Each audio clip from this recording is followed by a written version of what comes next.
Ganda ng kalsada dito.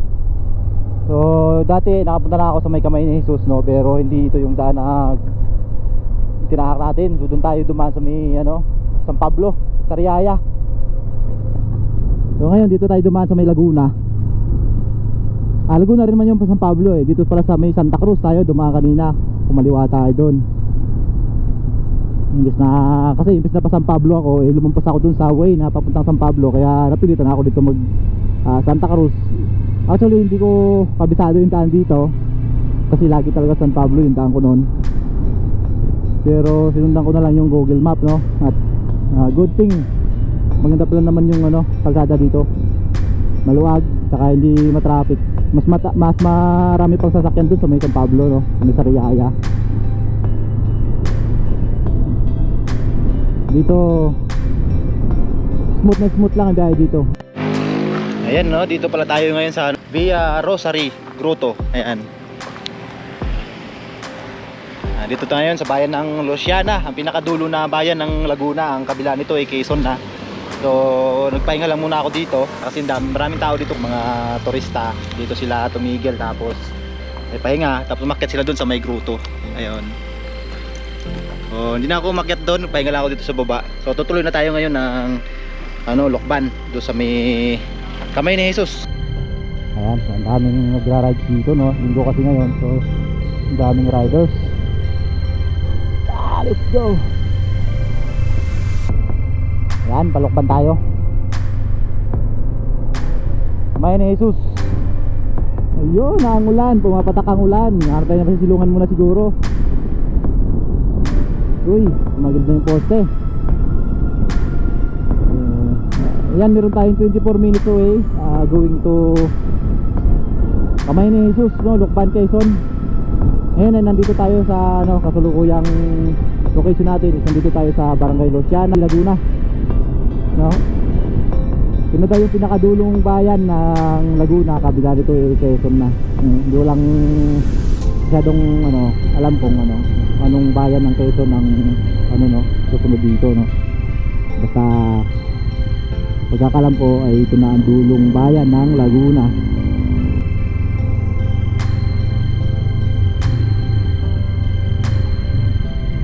Dami nila, oh. Tama-tama sila nag-ride, no, mga Riders Club.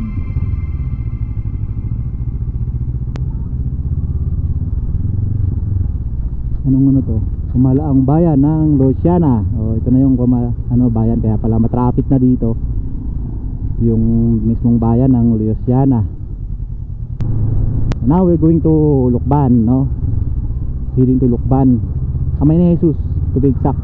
Doon tayo mag tanghalian. 19 minutes away. So ganda na, malawak na ang kalsada dito. Kalampas na tayo sa bayan.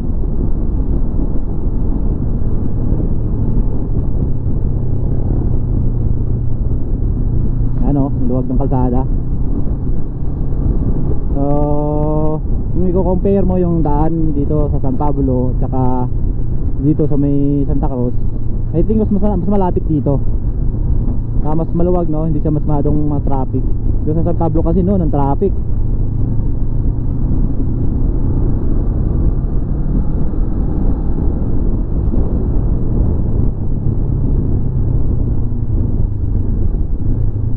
Before siguro mag 12:30 nandun na tayo sa Kamay ni Jesus.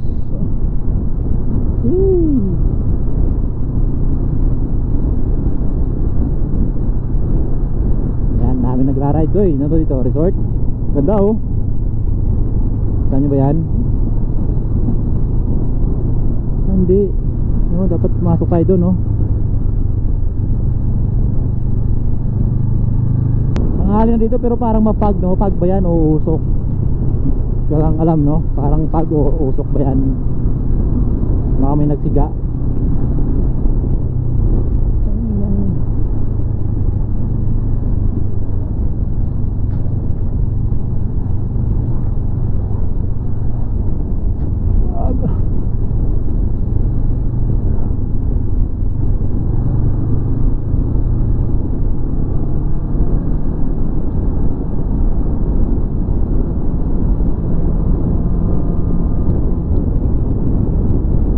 Kaso matagtag yung kalsada kaya tinayuan na natin, no?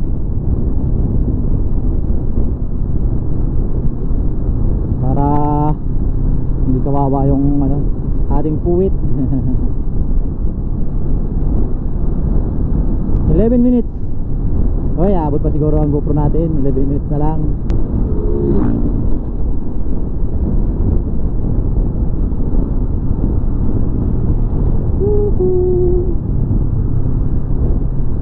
Kumakalam na talaga yung mura ko.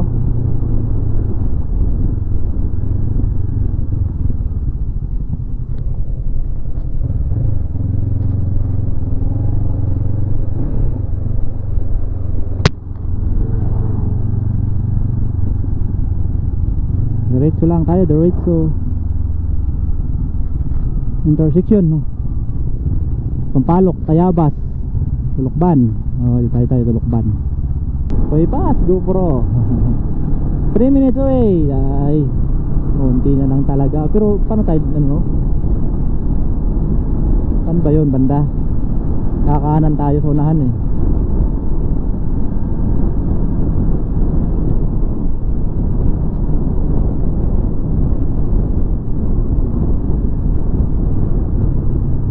Magda-drive ako hanggang intersection. Let's go right.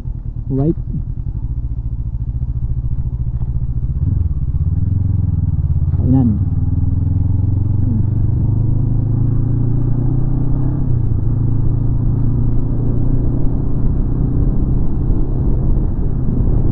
Baka dyan yun sa may tuktok, no?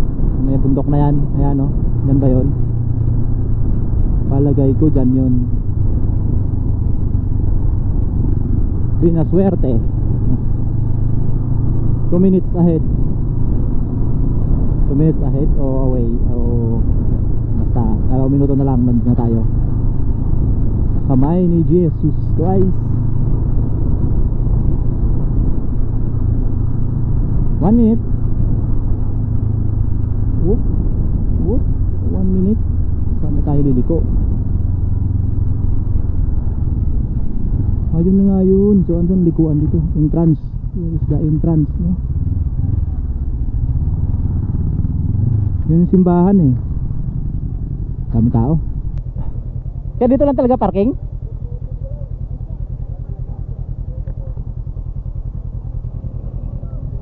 Hindi na pwede doon? Pwede? Pwede ba sa loob? Harap.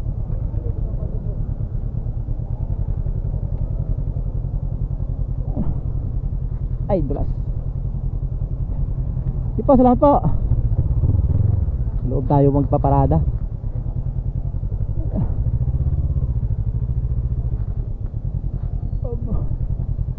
Daming tao, oh. Welcome to Pilgrims to Kamay ni Jesus, no? Vehicle this way.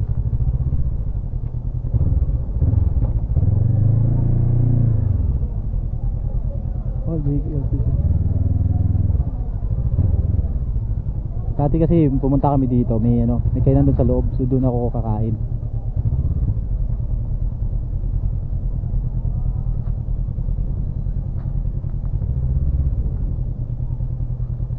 Ayan, dito na tayo, Kamay ni Jesus. Entrance this way.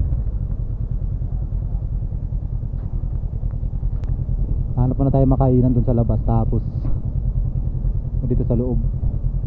Ako tayo makiat doon sa may mismong istasyon, yung mataas na ng Kamay ni Jesus, no?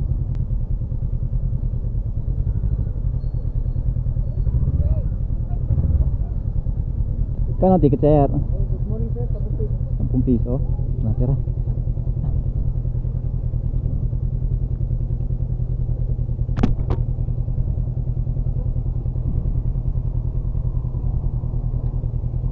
Thank you po.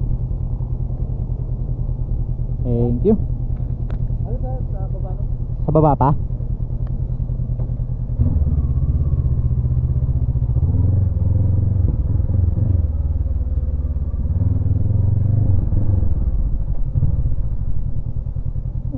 Saan tayo pwede? Uy, sana may malilim, no? Yung hindi tayo awan si Bagwis. May initan ng gusto. doon. Entrance this way. Speed limit 10. Ano ba? Tamba? Motorcycle, tricycle. Dito motor.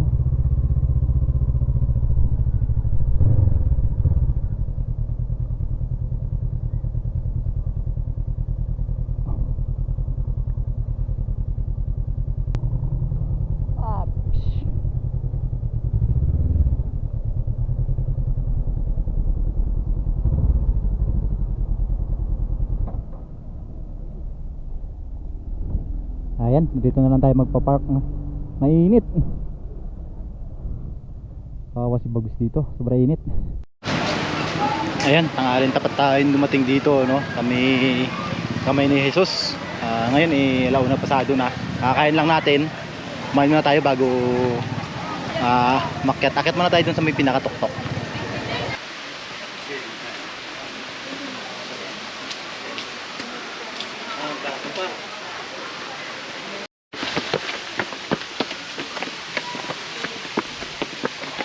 Ayan, dito na tayo sa pag ilang stasyon na ba to? Ano nahulog ano to? Ito po sa paa niyo po. Ay, sayang. Dito tayo sa pang-5 istasyon, no? So, meron pa tayong ilan pa? 9 na station pa. So, lahat ito ay 14 station bago ka makarating sa pinakatuktok. Nagpa-vlog si Kuya. Opo. Ayan, hi po kayo sa vlog natin, hi. Pagilakit po niya dito, nay. First time. First time niyo po. First time ako. First time kong umakyat pero pang twice ko na makapunta dito. Ngayon lang kayo umakyat po. Ano? Ayan. Ayan sila nanay umakyat dito, no? Ayan ay numpisa na natin akyatin itong hagdan paakyat dito sa may mataas na revolto dito sa may kamay ni Jesus. At bagamat tanghali na ngayon, so napakainit. Pero ang dami pa rin taong umaakyat, makikita niyo sa baba. Ayan, may mga edad na, mga bata. Saka meron namang kaidara natin. So, hindi nila pinapansin yung init. Yung iba, hinihingal, pahinga. Meron naman lilim din dito mga upuan. Ayan, yung iba na maingat sa lilim. Itong kamay ni Jesus, yung gruto na ito ay may mahigit kumulang 300. Pagkakalam ko, 305 na baitang, packet dun sa may tuktok. Pati bibilang ko. Ayan, tapos mayroon itong 14 Station of the Cross. So, yung bantayog naman, ang pinaka-rebulto ni Jesus Christ ay may taas naman na 50 feet. Alam niyo ba na ang kamay ni Jesus ay pangatlo sa pinakamataas, pinakamalaking rebulto ni Jesus Christ na itinayo sa buong mundo, Pangatlo siya sa pinakamataas sa buong mundo. So kaya sikat na sikat ito at dinarayo talaga ito ng mga turista tsaka yung mga namamanata,